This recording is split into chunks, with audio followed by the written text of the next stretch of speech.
سورۃ الکہف اتنی مبارک صورت ہے، اتنی مبارک صورت ہے. سچی بات یہ ہے کہ اگر سورۃ الکہف کے فوائد اور ثمرات پہ گفتگو کی جائے تو میں مبالغہ نہیں کرتا، اس کے فوائد اور ثمرات اور اس سے مستنبط مسائل پہ گفتگو کی جائے ساری رات بیت جائے اور یہ سورت ختم نہ. لیکن میں 3 جھلکیاں آپ کے سامنے رکھ دیتا ہوں. رسول اللہ صلی اللہ علیہ وسلم نے فرمایا من قرأ سورۃ الکہف فی یوم الجمعہ، جو شخص جمعہ کے دن سورۃ الکہف پڑھ لیتا ہے اسے کیا ملتا ہے؟ پہلا انعام اضاء له ما بین الجمعتین. صبح جمعہ ہے، اللہ سب کو توفیق دے اس سورت کو پڑھنے کی.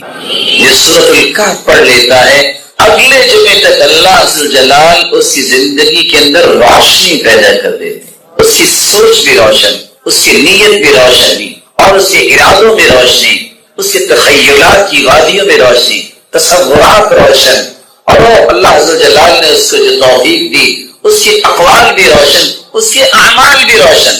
اور یہ میری اور آپ کی ضرورت.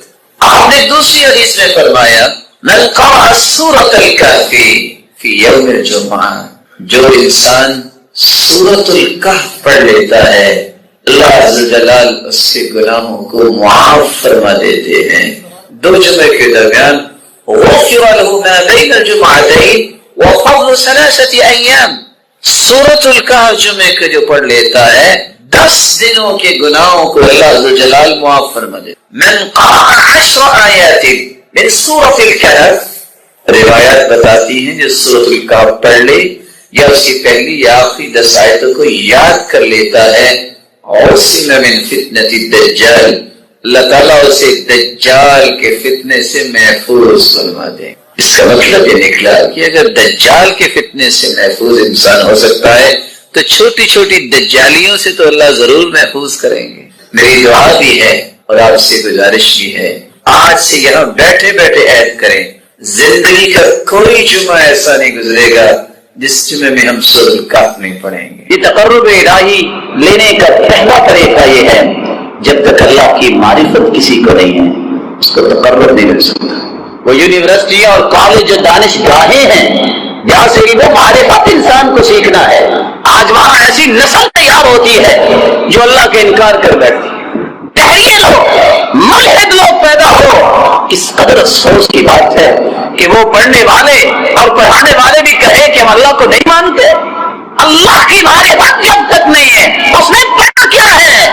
جسے اپنے خالق کی معرفت نہیں ہے، اپنے رازق کی معرفت نہیں ہے، جس کو اپنے بنانے والے کا ہی پتہ نہیں ہے، اس کے پاس علم کیا ہے، اس کے پاس دانش کیا ہے، اس کے پاس عقل کیا ہے، خیرت کیا ہے. اللہ تعالیٰ کی تقرب کو حاصل کرنے کا ایک دوسرا طریقہ بھی ہے.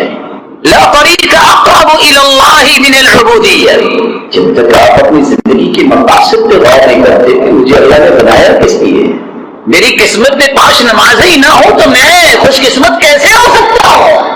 23 گھنٹے میری نجی زندگی میں گزرتے ہیں، 1 گھنٹہ میں اللہ کی عبادت کے لیے نہیں نکال سکتا، میں اپنی زندگی کے مقاصد سے واقف کیسے ہوں؟ اللہ کی عبودیت، اس کی عبادت کو توجہ کے ساتھ ادا کرنا، اس سے تقرب الہی نصیب ہوتا ہے. امام ابن تیمیہ رحمہ اللہ اس لیے کہا کرتے تھے جس نے ہمیشہ کی سعادت کا اپنے آپ کو حقدار بنانا ہے وہ عبادت کی دہلیز کو نہ چھوڑے، وہ عبادت پہ لگا رہے، اللہ اسے کبھی اپنی رحمت سے محروم نہیں کرے. ایک تیسرا طریقہ بھی ہے جس سے آپ کو تقرب الہی نصیب ہو سکتا ہے، وہ یہ ہے کہ آپ اللہ عز و جلال کی کلام کو پڑھیں، اس پہ غور کریں. اگر کسی نے اللہ کے قریب ہونا ہے قرآن پڑھے اور سنے، لیکن 3 کام ساتھ کرے، غور بھی کرے، تدبر بھی کرے، سمجھے بھی میں کیا پڑھ رہا ہوں. یہ قرآن فہمی اور قرآن کو سمجھ کے پڑھنا اور سمجھ کے سننا اور غور کرنا یہ انسان کو اللہ کے قریب کر دیتا. ایک چوتھا طریقہ بھی ہے جس سے آپ اللہ کے قریب ہو سکتے ہیں. جب تک آپ صحابہ کرام کے منہج کو اختیار نہیں کرتے آپ کو تقرب الہی نہیں مل سکتی. سب سے پہلے وہی کے مخاطب جن کا تذکیہ اللہ نے بھی کیا، اس کے رسول نے بھی کیا ہے، وہ اللہ سے راضی، اللہ ان سے راضی. کوئی چلتا ہے کوئی مچلتا ہے تو یہ اس کی مرضی ہے. اللہ فرماتے میں اپنے بندوں سے راضی ہوں، کسی کا کیا مسئلہ ہے. اور قرآن نے اسی فیصلہ دیا ہے فَإِنْ آمَنُوا بِمِثْلِ مَا آمَنْتُمْ بِهِ فَقَدِ اهْتَدَوْا. جب تک صحابہ کے ایمان جیسا ایمان نہیں ہے وہ ایمان اللہ کے ہاں کنسیڈر ہی نہیں.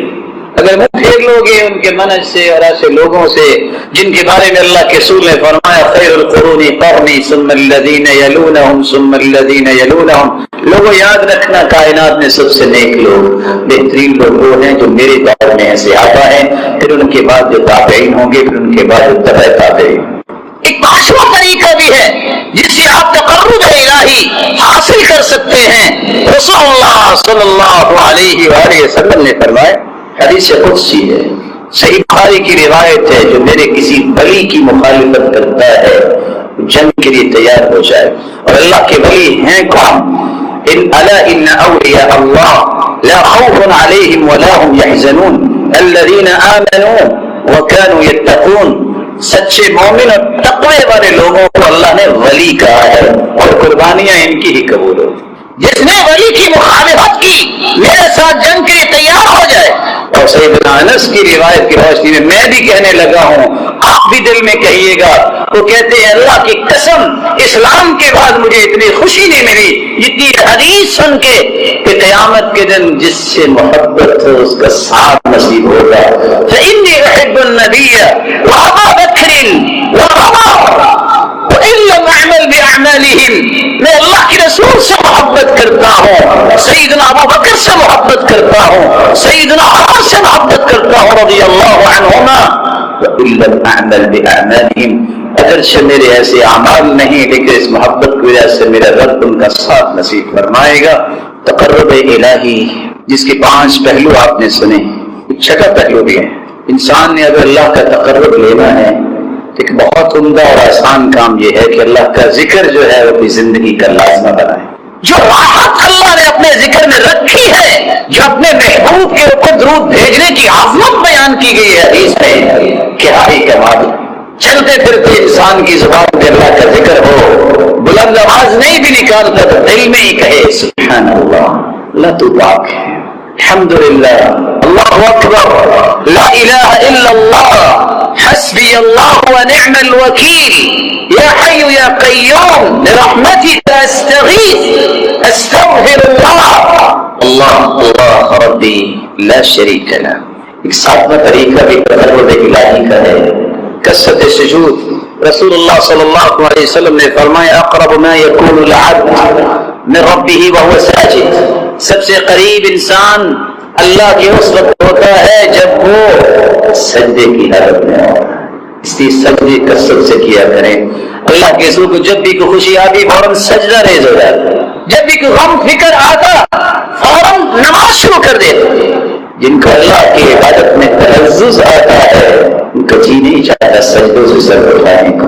اللہ یہ شوق اور ذوق ہمیں بھی نصیب فرمائے. ایک 8واں طریقہ بھی ہے جس سے آپ تقرب الہی حاصل کر سکتے ہیں, تہجد پڑھنا. رسول اکرم صلی اللہ علیہ وسلم نے فرمایا اور اللہ کے بندے جس طرح بندہ اللہ کے قریب ہوتا ہے اللہ ذوالجلال بھی ہر رات جب 3/4 حصہ باقی رہ جاتا ہے بندے کے قریب ہو جاتے ہیں. آسمان دنیا پہ نزول فرماتے ہیں جیسے اس کا شان کرائے. اس لیے کم از کم زیادہ نہیں تو ابتدا 2 سے کر لو, پھر 4, پھر 6, پھر 8 پڑھ لینا. تم نہیں 5-10 پارے پڑھ سکتے, 10 آیتیں تو پڑھ سکتے ہو. من قام, جو شخص اللہ کے سامنے کھڑا ہو کے 10 آیتیں پڑھ لیتا ہے, لم یکتب من الغافلین, اللہ غفلت کرنے والوں سے اس کا نام کاٹ دیتے ہیں, اس سے غفلت دور کر دیتے ہیں. ایک 9واں طریقہ بھی ہے جس سے آپ اللہ کا تقرب لے سکتے ہیں. والدین سے بڑھ کے کوئی نعمت نہیں, ان کی خدمت کریں, ان کی خدمت کریں, ان کو خوش کرے, راضی کرے. سب سے بڑی خدمت یہ ہے کہ والدین کی نیکی کی راہیں آسان کرے, ان کا خیال کرے زندگی میں. صرف کھانا پینا عام شخص کرتا ہے, دیندار کی طرف ہوتی ہے جو مولانا کی طرف ہے. رو رہے ہیں, اللہ کے رسول سے گزارش کر رہے ہیں, اللہ کے رسول دعا کر دے اللہ میری ماں کو اسلام کی نعمت سے نواز دے. ماں باپ میں نماز نہیں کوئی پڑھتا, دین پہ نہیں, اس پہ رونا چاہیے, گر گڑائیے رب کے لیے.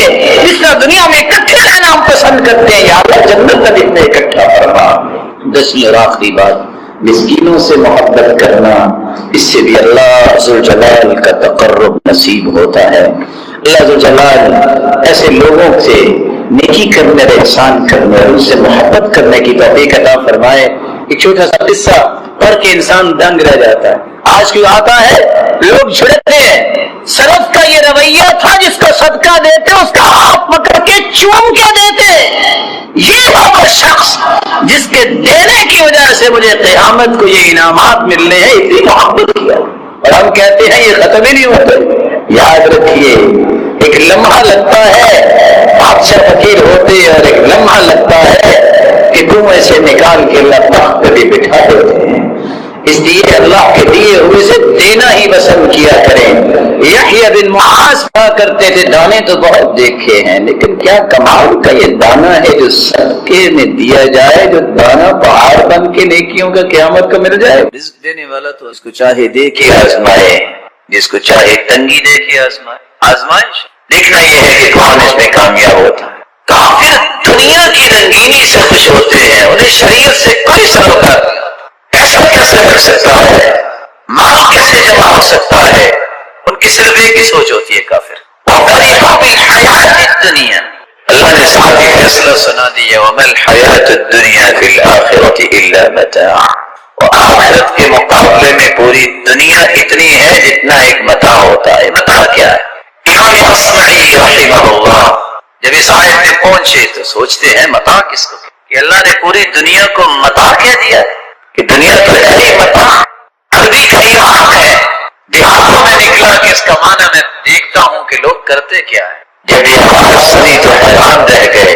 ایک ماں بیٹی سے کہہ رہی تھی یا بنتی ہات المتاع، ایسا پھٹا پرانا کپڑا جس کو استعمال کیا جاتا ہے کسی چیز کی صفائی کے لیے، عام زبان میں جس کو ٹاکیاں بول دیا جاتا ہے، پوری دنیا کی قیمت کو اللہ نے اس پھٹے پرانے کپڑے سے تعبیر کی۔ آخرت کے مقابلے میں اس کی کوئی حیثیت، بلکہ رسول اللہ صلی اللہ علیہ وسلم نے فرمایا تھا اگر اللہ جلال کہ دنیا کی ایک مچھر کے پاس اتنی بھی قیمت ہوتی تو اللہ کسی کافر کو پانی کا گھونٹ نہ پلاتا۔ کافر کو بھی دے رہا ہے اللہ، مسلمان کو بھی دے رہا ہے، بلکہ کافر دنیا میں انجوائے کرتے ہیں، وقتی انجوائے کرتے ہیں، مال ان کے پاس زیادہ ہوتا ہے۔ مومن کے لیے چونکہ آخرت میں ہے اس لیے اسے دنیا میں کچھ صبر کرنا پڑتا ہے۔ تو کافر کی خوشی مال و کو جمع کرنے میں ہوتی ہے، ہدایت، شریعت، اللہ کی کتاب، اس کے رسول کی محبت، اور اسی طرح جنت کے نظارے، یہ ان کی خوشی نہیں ہوتی، اور نہ ہی انہیں نصیب ہی ہو۔ کافر ایک دوسری چیز پر بھی خوش ہوتا ہے،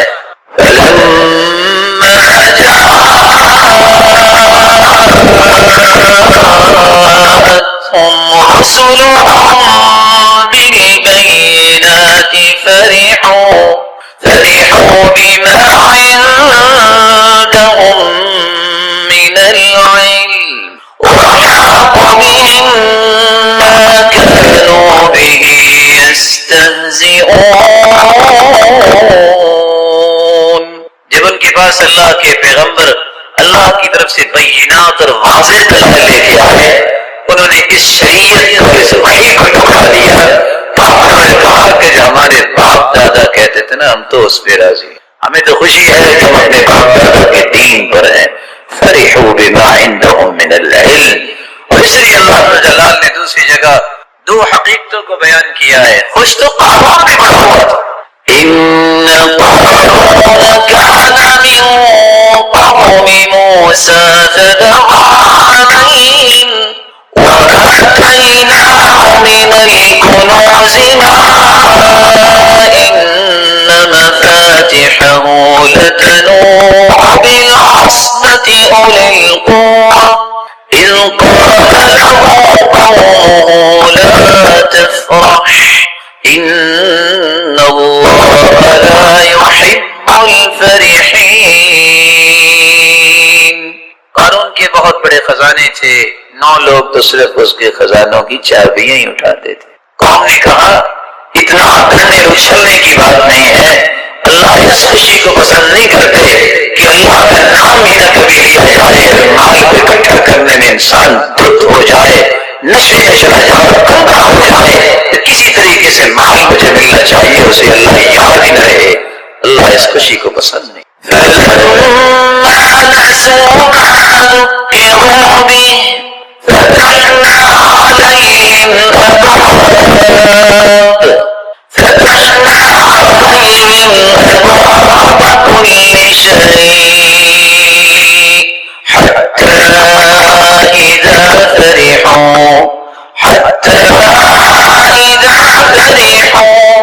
جب نصیحت کی گئی تو انہوں نے اس نصیحت کو بلا دیا تو اللہ نے سزا کیسی دی؟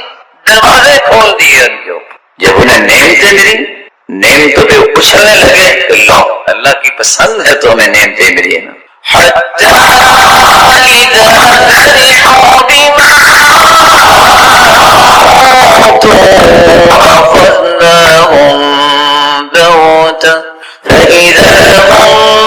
مبلسون فقطع دابر القوم الذين ظلموا والحمد لله رب العالمين۔ ایک شخص آ کے کہتا ہے یا رسول اللہ صلی اللہ علیہ وسلم، میں ایک مسئلہ لے کر آیا ہوں آپ کے پاس، اس مسئلے نے قد أعرقتني وأسقمتني، اس نے مجھے توڑ کے رکھ دیا ہے، میں بیمار ہو گیا ہوں اس مسئلے کے پیچھے، مجھے اس کا حل بتائی۔ غم دیکھیں، رسول اکرم صلی اللہ علیہ وسلم نے پوچھا کہ کون سی بات جس نے تمہیں توڑ کے رکھ دیا ہے، تھکا دیا ہے، بیمار کر دیا ہے؟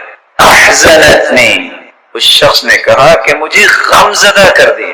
کس چیز نے غم زدہ کیا ہے؟ اللہ کے رسول کس چیز نے غم زدہ کیا ہے کہ میں جہنم سے کیسے بچ سکتا ہوں اور جنت میں کیسے جا سکتا؟ یہ ہے غم، یہ ہے اصل فکر کی بات، یہ ہے اصل سوچنے کی بات، جس کو قرآن مجید نے کچھ یوں بیان کیا ہے، فَمَن زُحْزِحَ عَنِ النَّارِ وَأُدْخِلَ الْجَنَّةَ فَقَدْ فَازَ وَمَا الْحَيَاةُ الدُّنْيَا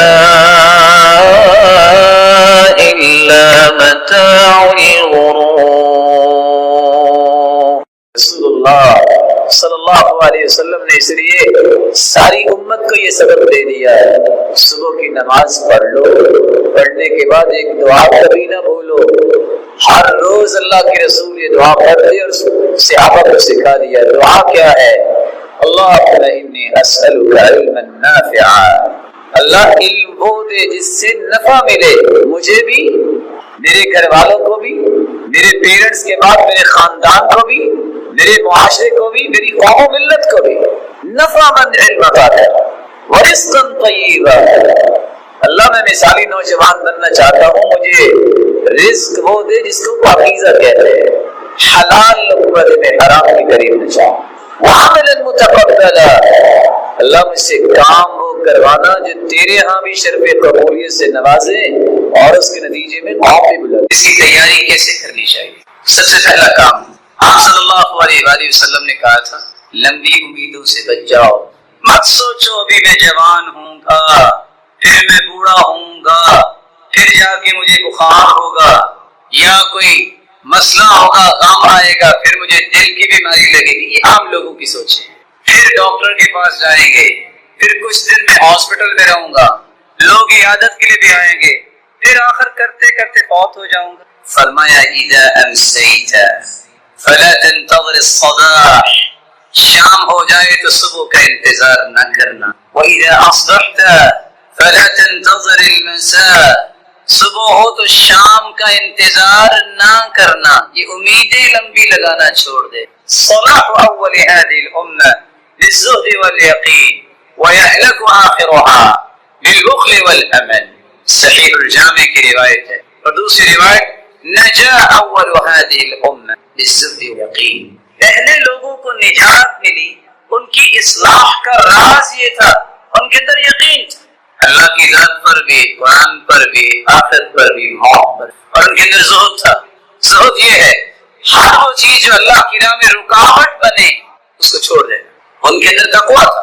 اور امام بغوی رحمۃ اللہ علیہ نے تقوی کی عجیب تعریف فرمایا. تقویٰ یہ ہے جب تک انسان اپنے آپ سے دوسروں کو افضل نہیں مانتا وہ متقی بن ہی نہیں سکتا.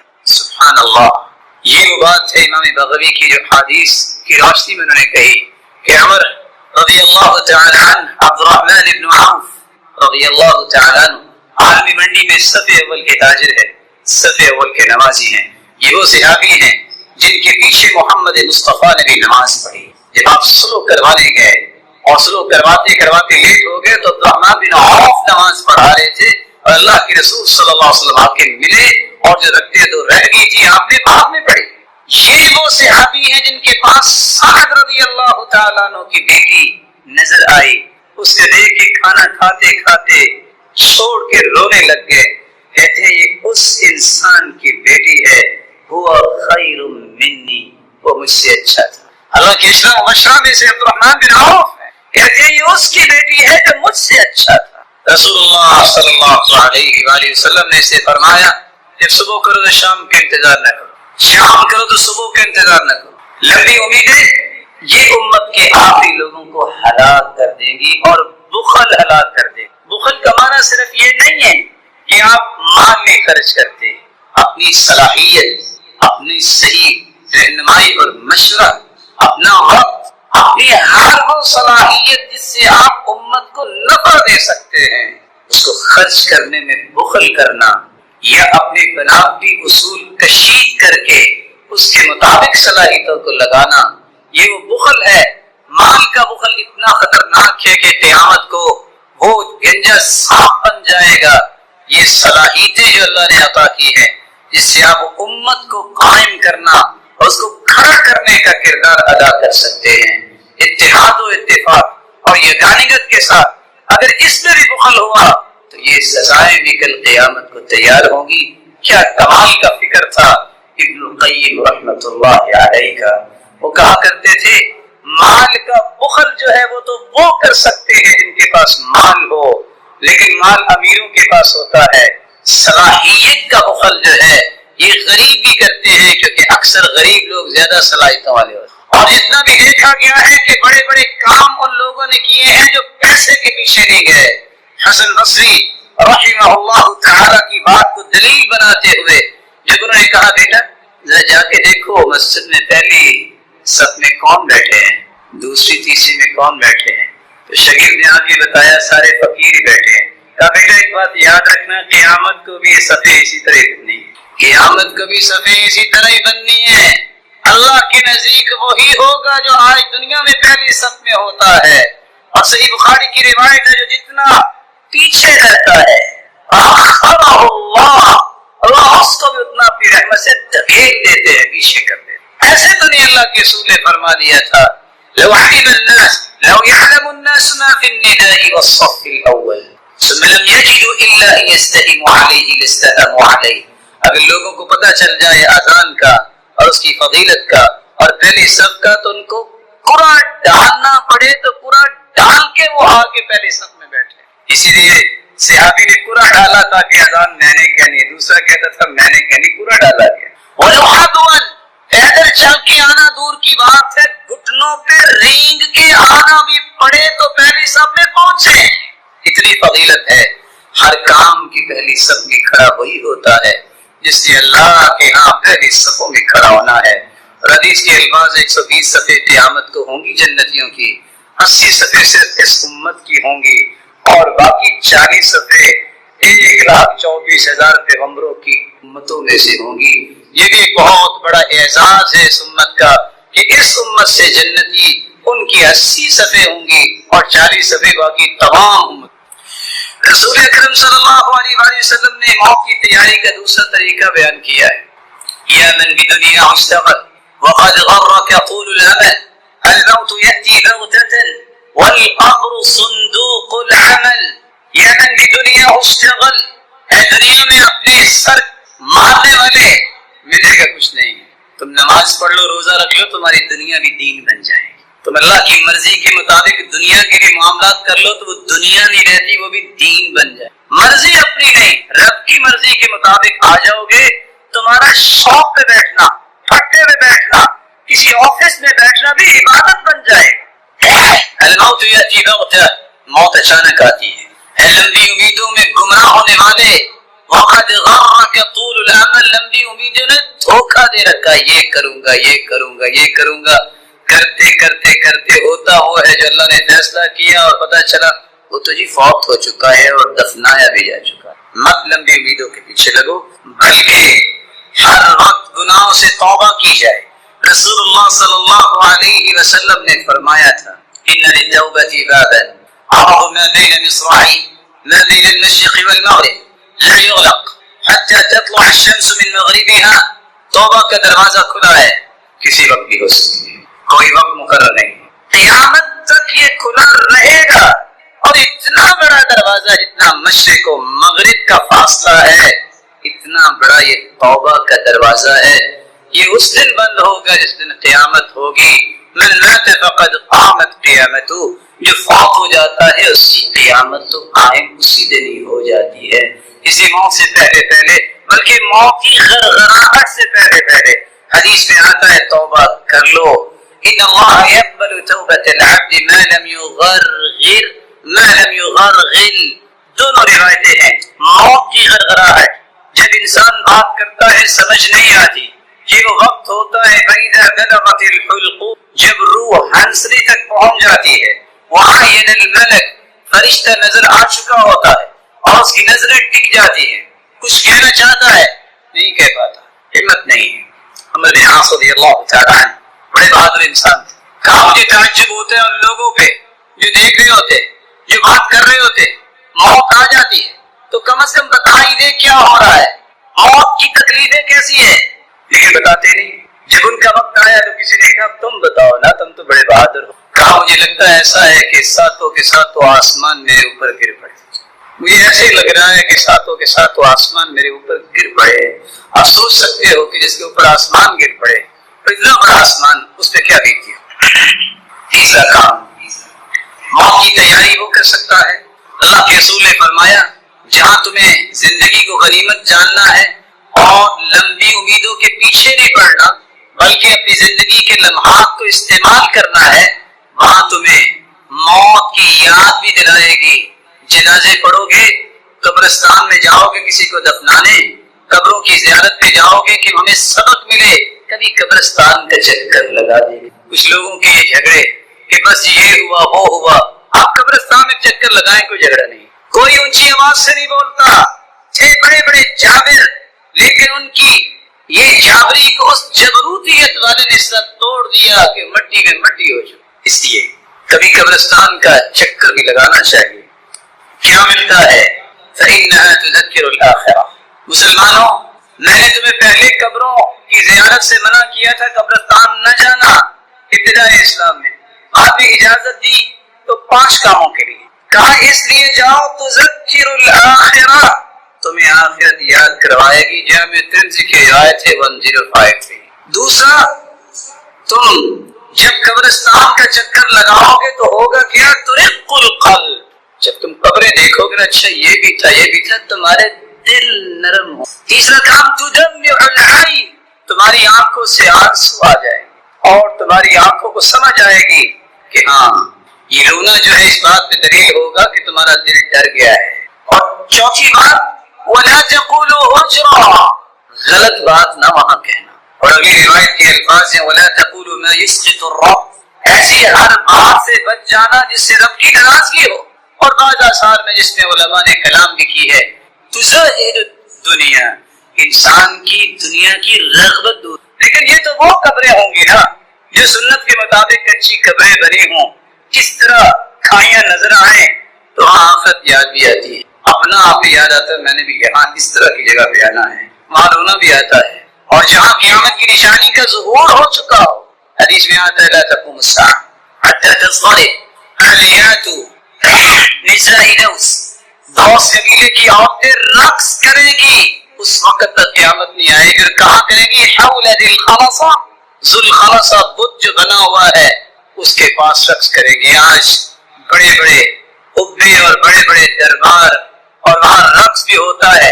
شاید کہ گھروں میں اتنا مہنگا پتھر لگانا نصیب نہیں ہوتا. جہاں شریعت کی مخالفت کرتے ہوئے وہاں پتھر لگائے جاتے ہیں. وہاں کیسے موت یاد آتی ہے؟ وہاں کیسے آنسو آتے ہیں؟ وہاں کیسے آخرت یاد آئے گی؟ وہاں تو ایسا سلسلہ نہیں ہو سکتا. وہ تو کھائیاں نظر آئیں گی. نہا رسول اللہ صلی اللہ علیہ وسلم ان تجسس القبور وان یبنى علیہا وان یکتب علیہا وان توطا. اللہ کے رسول نے پختہ قبر بنانے سے بھی منع کیا. اس کے اوپر بلڈنگ بنانا، اس کے اوپر تعمیر کرنا، کوئی دربار کی شکل اس طرح کی کوئی بھی ایسی شکل دینا، اس سے بھی منع کیا ہے. کتبے لکھ لکھ کے لگانا، اس سے بھی منع کیا ہے. اور قبروں کی بے حرمتی سے بھی منع کیا ہے کہ انسان بھی چڑھا پھرے اور جانوروں کو بھی چھوڑ دے، پرواہ نہ کرے. قبروں کی حرمتی سے بھی منع کیا. چوتھا طریقہ جس سے موت کی تیاری ہوگی، اس موت کو یاد کیا جائے. اکثروا ذکر عادم اللذات، کثرت سے موت یاد ہو. دل میں یہ خیال آئے نہ جانے کب دنیا سے چلے جائے. فما ذکرہ عبد قط، ابن حبان کی روایت 2982. جس بندے نے موت کو یاد کیا ہوگا کیا؟ ہم موت کو یاد کرتے ہیں بیمار ہوتے ہیں. حدیث کہتی ہے جو موت کو یاد کر لے وَهُوَ فِي ضِيقٍ إِلَّا وَسَّعَهُ عَلَيْهِ، اگر کسی قرن یا تنگی میں ہے اللہ اس کے دل میں فراخی پیدا کر دیتے ہیں. موت کا خوف کیا اس کو یہ فکر ہوتی ہے کہ میں پھر جلدی سے تیاری سے چلا جاؤں. اس کی تنگیاں ختم ہوتی ہیں. اور یہی وجہ ہے کہ سلف کہا کرتے تھے جو موت کے خوف سے بیمار ہوتا ہے یہ اس کے ایمان کی کمزوری کی علامت ہے. جو موت کے خوف سے تیاری میں لگ جاتا ہے اس کے ایمان کی بلندی کی نشانی. کیونکہ اللہ کے رسول نے فرما دیا وَهُوَ فِي ضِيقٍ إِلَّا وَسَّعَهُ عَلَيْهِ وَلَا ذَكَرَهُ وَهُوَ فِي سَعَةٍ إِلَّا ضَيَّقَهُ عَلَيْهِ. اگر دنیا میں اس طرح مگن ہے پرواہ سے کو نہیں، موت کا خوف آ کے اس کو ادھر سے توجہ ہٹا کے وہ دنیا کو تنگی کی طرف لے آتا ہے کہ نہیں جنت میں اس سے بڑی نعمتیں ہیں، مجھے اس کے بارے میں سوچنا چاہیے. دنیا تو گزر ہی جائے. سیدہ عائشہ رضی اللہ تعالی عنہ کے پاس ایک عورت آئی، آگے کہتی ہے میرا دل بہت سخت ہے. تو آپ نے وصیت کیا فرمائی؟ اکثری من ذکر الموت، موت کو کثرت سے یاد کیا کرو. اس نے جا کے ایسا ہی کیا. واپس آ کے شکریہ ادا کرتی ہے جب سے میں موت کو یاد کرتی ہوں نا کہ یہ میں کر رہی ہوں، موت آگی تو کیا بنے گا، میرے دل کی حالت بدل گئی. شکریہ ادا کر رہی. عمار ابن یاسر رضی اللہ تعالی عنہ کہا کرتے تھے موت کو یاد وہ کرتا ہے اس کی نشانی یہ ہے کفا بالموت واعظا وکفا بالیقین غنا وکفا بالعبادۃ شغلا.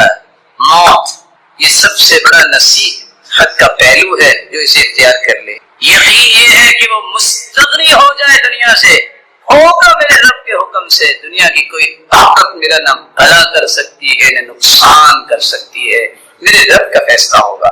وکفا بالعبادۃ شغلا، اور سب سے بہترین عبادت، سب سے بہترین مشغولیت انسان کی یہ ہے کہ وہ اللہ کی عبادت. ابو درداء رضی اللہ تعالی عنہ نے یہ بات سمجھائی تھی من اکثر من ذکر الموت قل حسده وقل فرح. جو کثرت سے موت کو یاد کرتا ہے دو کام ہوتے ہیں، وہ حسد نہیں کر سکتا، وہ کسی سے حسد نہیں کرتا، اس کی دنیاوی خوشیاں کوئی معنی نہیں رکھتی، اخروی خوشیاں اس کے دل میں پیدا ہو جاتی ہیں. اور کہاں احبار کہا کرتے تھے من ذکر الموت حلت علیہ المصائب. جو موت کو کثرت سے یاد کرتا ہے دنیا کی ہر مصیبت ہلکی ہو جاتی. کہتے کیا ہوا، موت بڑی مصیبت ہے، اس کی مجھے تیاری کرنی ہے، یہ چھوٹی چھوٹی چیزیں ہیں اس کی مجھے کوئی پرواہ نہیں ہے.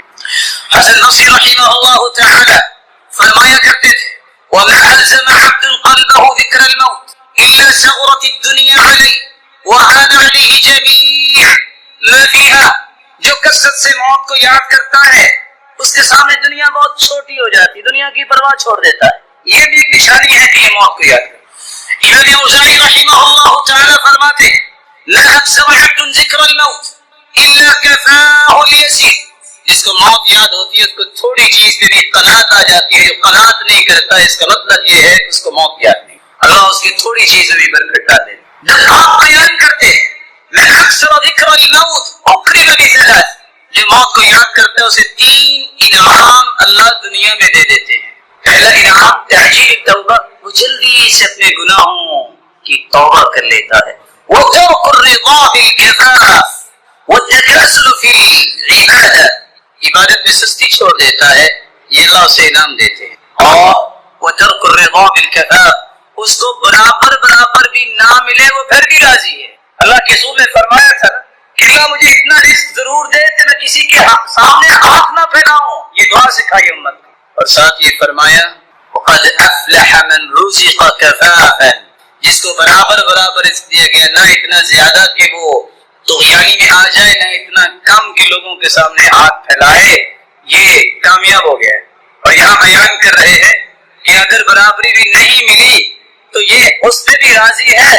اس کا مطلب یہ ہے کہ یہ بندہ اللہ کی طرف انعام یافتہ ہے اور موت کو یاد کرتا ہے. اور ساتھ کیا فرمایا تعجیل توبہ توبہ میں جلدی کرتا ہے.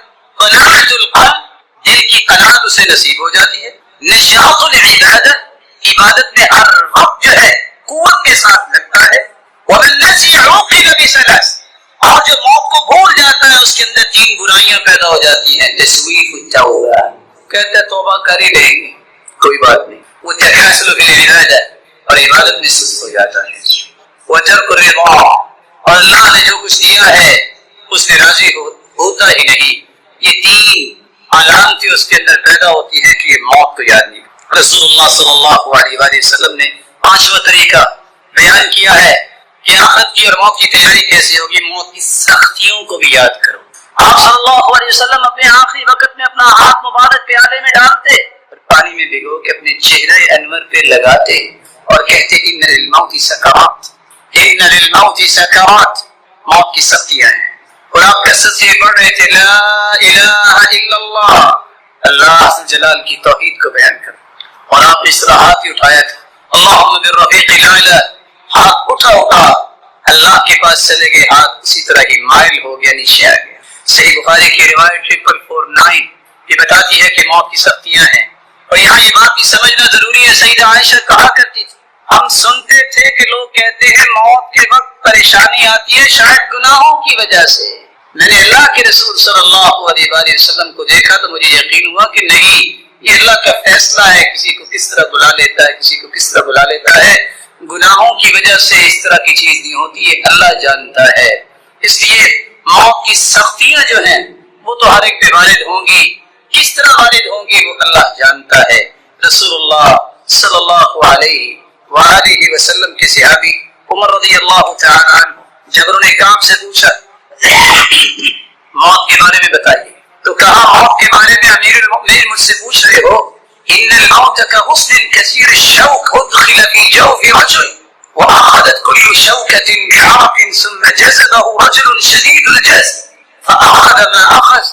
انسان کے جسم میں کانٹوں سے لبریز ایک ٹہنی رکھی جائے جس کے جسم کے ایک ایک حصے میں کانٹا چلا جائے پھر اس کو زور سے کھینچا جائے اور ہر ایک جسم کے حصے سے کانٹے کے ساتھ گوشت آ جائے. یہ کیفیت موت کی ہے جو قابل احبار نے بیان کی. اور روایات تو یہ بتاتی ہیں کہ جب پوچھا گیا کسی سے موت کے حوالے سے کہا ایسے ہی ہے کہ زندہ چڑیا کو آپ تپتے ایسی چیز پہ رکھ دو کہ نہ اسے موت آئے نہ وہ بھونا جا سکے. تو جو کیفیت ہوتی ہے یہی کیفیت موت کی ہے. لیکن اللہ جلال اپنے بندوں کو وہاں بھی سکون عطا کرتے ہیں.